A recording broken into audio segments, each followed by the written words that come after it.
नमस्कार। कैसे हैं आप लोग? बहुत स्वागत है आप सभी लोगों का हमारे YouTube चैनल समृद्धि आईएएस में। और आज हम अपने मेंस आंसर राइटिंग सीरीज के तहत उपलब्ध हुए हैं। और इसमें जो है हम जीएस पेपर 4 का प्रश्न कराने वाले हैं। और आज का जो हमारा प्रश्न है, नीति शास्त्र एवं नैतिकता में विभेद कीजिए तथा नीति शास्त्रीय कार्यों के निर्धारक तत्वों की व्याख्या कीजिए। बहुत महत्वपूर्ण प्रश्न है और ये आपका पीवाईक्यू है, प्रीवियस ईयर का क्वेश्चन है। तो इसी के माध्यम से हम ये देखेंगे कि कैसे प्रश्न में कैसे भूमिका लिखनी है, कैसे निष्कर्ष लिखना है, कैसे बीच का पाठ लिखना है। और आप लोग कहीं जाइएगा नहीं, वीडियो के अंत तक बने रहिएगा, क्योंकि ये सेशन बहुत महत्वपूर्ण होने वाला है। और उन बच्चों के लिए जो मुख्य परीक्षा से बहुत डरते हैं, मतलब मुख्य परीक्षा से क्या, जो लिखने से भागते हैं। तो हम देखिए लिखना कितना आसान है, थोड़ा सा जो है 2-4-6 दिन परिश्रम करना होता है। लेकिन जैसे ही आप रिदम में आ जाएंगे फिर आपको इसमें मजा आने लगेगा। और जब आपको लिखने में मजा आने लगे तो ये विश्वास करिए, ये विश्वास मानिए कि अब जो है आप मुख्य परीक्षा में कुछ बेहतर करने की स्थिति में आ गए हैं।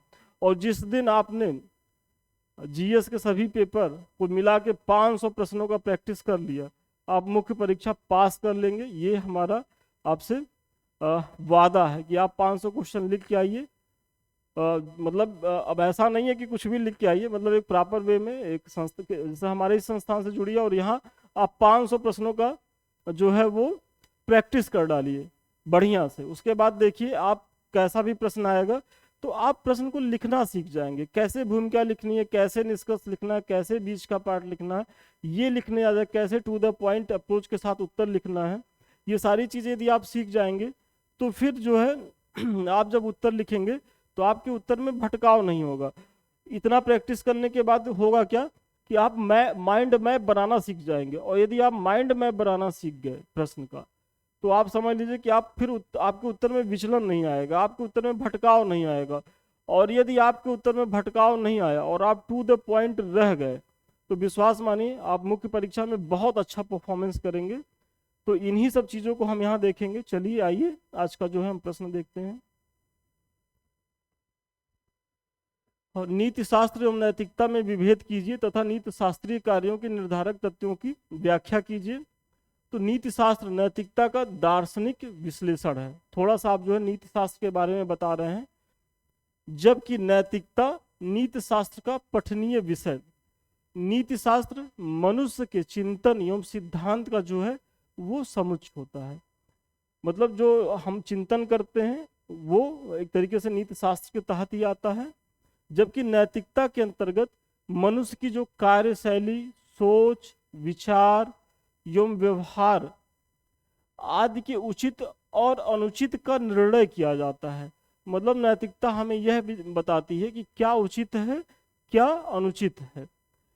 फिर एथिक्स एवं मोरालिटी को सामान्यतः समानार्थक माना जाता है और दोनों को ही रीति रिवाज एवं परंपराओं से जोड़ दिया जाता है। देखिए जब एथिक्स और मोरालिटी को आप बहुत मतलब सतही तौर पे देखेंगे तो आपको लगेगा कि इन दोनों की जो उत्पत्ति है वो चूंकि रीति रिवाज से हो रही, जो हमारी परंपरा है उनसे हो रही है, तो ये एक दूसरे के समानार्थक ही हैं।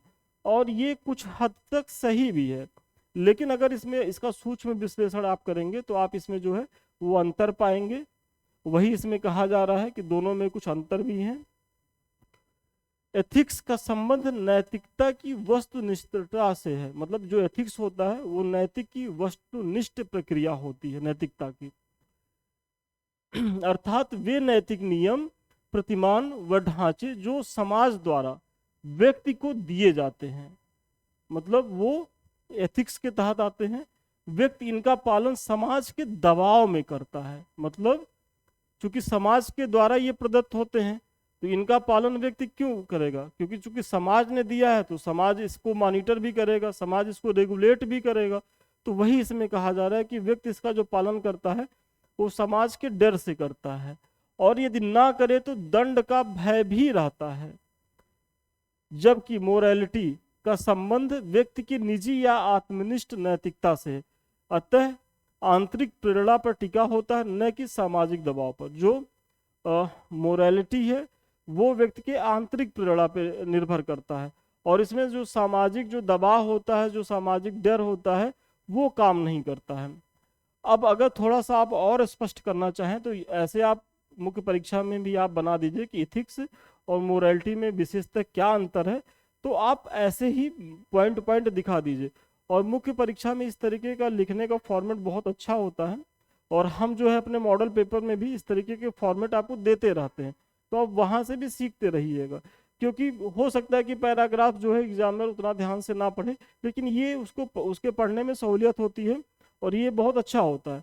तो आप यहाँ बता दीजिए कि ग्रीक भाषा के इथिका से बना, मतलब जो इथिक्स बना है किससे बना है, ग्रीक भाषा के इथिका से बना है, जिसका शाब्दिक अर्थ होता है रीति रिवाज। अगर मोरालिटी की बात करें तो यह लैटिन भाषा के मॉस से बना है, इसका भी शाब्दिक अर्थ होता है रीति रिवाज। मतलब दोनों का ही जो है वो शाब्दिक अर्थ क्या होता है, रीति रिवाज। फिर भी इनमें कुछ अंतर है। अंतर क्या है, यह वस्तुनिष्ठ है, मतलब एथिक्स जो है वो वस्तुनिष्ठ है, जो लगभग सर्वमान्य होता है। मतलब लगभग लगभग जो एथिक्स होता है वो सर्वमान्य होता है। ये जो होते हैं ये आत्मनिष्ठ होते हैं, मतलब जो मोरालिटी होती है वो आत्मनिष्ठ होती है। फिर इसमें बाह्य दबाव काम करता है, वही चूंकि ये समाज के द्वारा प्रदान किए जाते हैं तो समाज का डर होता है, तो इसमें बाह्य दबाव काम करता है। और यहाँ जो है इसमें आंतरिक दबाव कार्य करता है, क्योंकि ये आत्मनिष्ठ प्रक्रिया होती है। ये जो मोरालिटी होती है वो व्यक्ति के अपने अंदर से आती है, तो इसको जो रेगुलेट करता है कौन करता है, ये हमारा हृदय, हमारा मस्तिष्क करता है। और वही हमको जो है एहसास कराता है कि नहीं यार हमने ये गलत किया, ये सही किया, और उसी के हिसाब से हम इस चीज़ को निर्धारित करते हैं। फिर इसमें बाह्य दबाव कार्य करता है, इसमें आंतरिक तो मैंने बता ही दिया। जो एथिक्स होता है ये कार्यालयी जीवन के लिए होते हैं, और जो मोरालिटी होता है ये व्यक्तिगत जीवन के लिए होते हैं। तो आप इसी तरीके से दोनों में जो सूक्ष्म अंतर है वो आपने बता दिया। फिर आगे आइए। देखिए आगे बढ़ने से पहले एक छोटी लेकिन महत्वपूर्ण सूचना। आप सभी जान रहे होंगे कि आप लोगों की जो परीक्षाएं हैं वो थोड़ा लेट है, और जब आप लोगों का पीटी होगा तो उसके बाद फिर आरओ का भी पीटी रहेगा, और फिर मुख्य परीक्षा के लिए उतना समय नहीं मिलेगा जितना अभी आप लोगों के पास समय है। तो अभी का जो समय है वो आप करीब करीब अभी 2.5 महीना, मतलब पूरा अगस्त तो कम से कम आप जो है मुख्य परीक्षा को बहुत बेहतर करने में लगाइए, और यहाँ प्रयास करिए कि जीएस के सारे पेपर खत्म कर लीजिए, क्योंकि इसके बाद आप पीटी मोड में चले जाएंगे, आप यूपी पीसीएस का पीटी देंगे। फिर जैसे ही ये खत्म होगा आपका जब तक रिजल्ट आएगा फिर आरओ का पीटी आ जाएगा, फिर उसी समय शादी विवाह का सीजन रहेगा तो आप वहाँ भी बिजी रहेंगे। तो फिर सोचिए आप मुख्य परीक्षा के लिए आपके पास समय कितना रहेगा। और अगर मुख्य परीक्षा में आपने गड़बड़ किया, क्योंकि इस बार सीटें अच्छी हैं, आपको पर्याप्त समय मिला है, तो फिर आपके लिए फिर वो अवसर कभी नहीं मिलेगा, एटलीस्ट 2-3 साल तो नहीं मिलने वाला है। तो इसका लाभ लीजिए। और संस्थान द्वारा हमारे जो है 11 जून से नए बैच चलाए जा रहे हैं, जिसमें एथिक्स का पेपर 4 है, और 5-6 जो यूपी स्पेशल के पेपर हैं उनका टेस्ट सीरीज संचालित हो रहा है। अधिक जानकारी के लिए 7303307507 पे संपर्क करें, ऑफिस के लोग और बेहतर बताएंगे। यहाँ हम इतना ही बताएंगे कि हम जो है डेली इसके माध्यम से 2 क्वेश्चन देने वाले हैं। यदि आप दोनों बैच ज्वाइन करते हैं तो डेली 4 क्वेश्चन मिलेगा। सेम डे आपका मूल्यांकन हो जाएगा इसी तरीके से, जैसे देखिए ये सब पीडीएफ में कॉपी आई हैं। सेम डे इसमें जो भी आपकी कॉपी में कमी रहेगा वो आपको संस्थान द्वारा बता दिया जाएगा, और फिर आपका जो है उसी दिन मूल्यांकन के बाद जो है मॉडल पेपर भी आपको अवेलेबल करा दिया जाएगा। और फिर अगले दिन का पेपर भी आज रात में 10 बजे तक आपको दे दिया जाएगा, ताकि आपके पास रात से 10 बजे से लेकर के अगले दिन 5 बजे तक आपका पर्याप्त समय रहे आप को अगला क्वेश्चन करने के लिए। और इसके माध्यम से हम आपका जो है प्रत्येक टॉपिक वाइज जो महत्वपूर्ण संभावित प्रश्न है, चूंकि पीवाईक्यू के भी कुछ क्वेश्चंस रिपीट होते हैं, वहाँ से भी एक आइडिया मिलता है कि प्रश्न पूछने की प्रकृति क्या है, तो हम उसको भी इग्नोर नहीं कर सकते, तो हम वहाँ से भी कुछ अच्छे क्वेश्चन उठाते हैं। तो ये पूरा कंप्लीट वे में करवाया जाएगा, कोई टॉपिक आपका छूटेगा नहीं। और एटलीस्ट जैसे आपका बैच खत्म होगा आपको लगेगा कि आपके पास तो करीब 70-80 क्वेश्चन का एक संग्रह हो गया एक पेपर के लिए। और सोचिए अगर आप सारे पेपर के लिए इतना एफर्ट लगा लेते हैं तो फिर मुख्य परीक्षा में आप कितना सहज रहेंगे। तो चलिए सूचना समाप्त हुई। फिर जहां तक निर्धारक तत्वों की बात है, चूंकि पीछे कहा गया है ना कि इनके निर्धारक तत्वों को भी बताना है, और आपके प्रश्न का ये दूसरा भाग भी है, और मुख्य परीक्षा में भी आपको ये ध्यान रखना है कि प्रश्न को बहुत ध्यान से पढ़ना है, और जितने डायमेंशंस में आपके प्रश्न पूछे गए हैं उन सभी को कवर करना है। तो अब निर्धारक तत्वों के तहत आप बताइए, समाज, राजनीति, संस्कृति एवं धर्म की नैतिकता के निर्धारण में महत्वपूर्ण भूमिका होती है। मतलब समाज की, राजनीति की, संस्कृति की एवं धर्म की नैतिकता के निर्धारण में महत्वपूर्ण भूमिका होती है।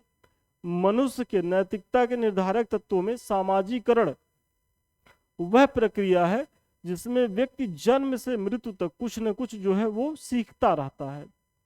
व्यक्ति के आचरण एवं व्यवहार सभी सामाजिकरण से प्रभावित होते हैं। मतलब जो पहला आप पॉइंट बता रहे हैं, इसमें समाज की क्या भूमिका होती है, राजनीति की क्या भूमिका होती है, संस्कृति की क्या भूमिका होती है, ये सारी चीजें हैं।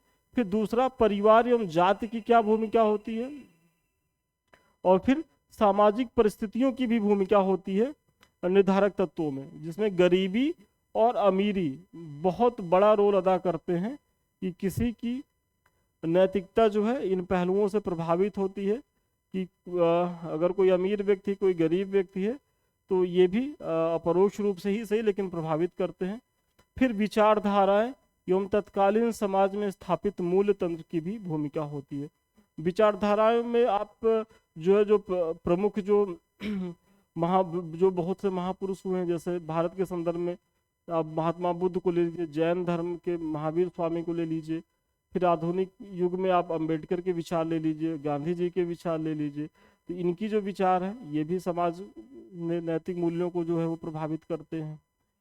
फिर तत्कालीन समाज में कुछ ऐसे स्थापित मूल्य होते हैं, हालांकि वो सार्वभौमिक होते हैं, तो उनकी एक अपनी भूमिका होती है, वो मैंने पीछे एक्सप्लेन किया ही है। तो चलिए ये यहाँ तक ही है। और लास्ट में एक छोटी सी भूमिका, चूंकि नीति शास्त्र का संबंध सद्गुणों और आचरण के मानकों से है, और सद्गुण तथा आचरण के मानक समाज, संस्कृति, शिक्षा, भौगोलिक परिवेश, विचारधारा, राजनीतिक व्यवस्था इत्यादि कारकों से बनाए जाते हैं, इसलिए नीति शास्त्रीय कार्यों के निर्धारक तत्वों में उपयुक्त घटकों का भी महत्वपूर्ण योगदान होता है। मतलब पीछे जो मैंने बताया, जाति की भूमिका, समाज का, धर्म का, राजनीति का, वो तो है ही है, साथ ही साथ इनकी भी भूमिका होती है, शिक्षा की, संस्कृति की, आपकी भौगोलिक परिवेश कैसी है, ये सारी चीजें भी आप जो है बता करके डिस्कस देते हुए अपने उत्तर को समाप्त कर दीजिए। तो चलिए आज के प्रश्न का उत्तर यहीं तक था, और अभी जाइएगा नहीं, एक आगे भी थोड़ी सी सूचना है। देखिए ये हमारे समृद्धि आईएएस का टेलीग्राम चैनल है, आप लोग इससे इसलिए जुड़िए क्योंकि यहाँ हम आपके परीक्षा से उपयोगी बहुत सी जानकारियाँ जो है वो निःशुल्क देते रहते हैं। डेली करंट अफेयर्स की चीज़ें संस्थान द्वारा प्रोवाइड कराई जाती हैं, और ये हमारे यूट्यूब का चैनल है जिससे हम आप अभी रूबरू हो रहे हैं। आप लोग इसे लाइक करिए, सब्सक्राइब करिए, ये आप ही का चैनल है और इसे आप ही को आगे बढ़ाना है। साथ ही हमारे संदीप मिश्रा ऑफिशियल का दूसरा चैनल है, यदि आप लोगों ने इसको सब्सक्राइब नहीं किया होगा तो इसको भी सब्सक्राइब करें, लाइक करें, इसको भी वही स्नेह दें जो आपने समृद्धि आईएएस को दिया है। क्योंकि यहाँ भी जो है, चूंकि देखिए एक बैकअप चैनल लेके चलना हमारा किसी भी संस्थान की मजबूरी होती है, और इसी के तहत हमने ये प्रयास भी किया है। और दूसरी चीज़ ये है कि यहाँ भी हम बहुत सी चीज़ें आपको समय समय पे लाते रहते हैं। और सबसे लास्ट में ये हमारा नंबर है 7303307507। आपकी कोई जिज्ञासा हो, आपको किसी बैच से जुड़ना हो तो आप इन नंबरों पर संपर्क करें, संस्थान के लोग बहुत बेहतर तरीके से बताएंगे। तो चलिए आज के लिए इतना ही, पुनः मिलते हैं नए वीडियो में नए क्लास के साथ, तब तक के लिए धन्यवाद, शुभकामनाएं आपको।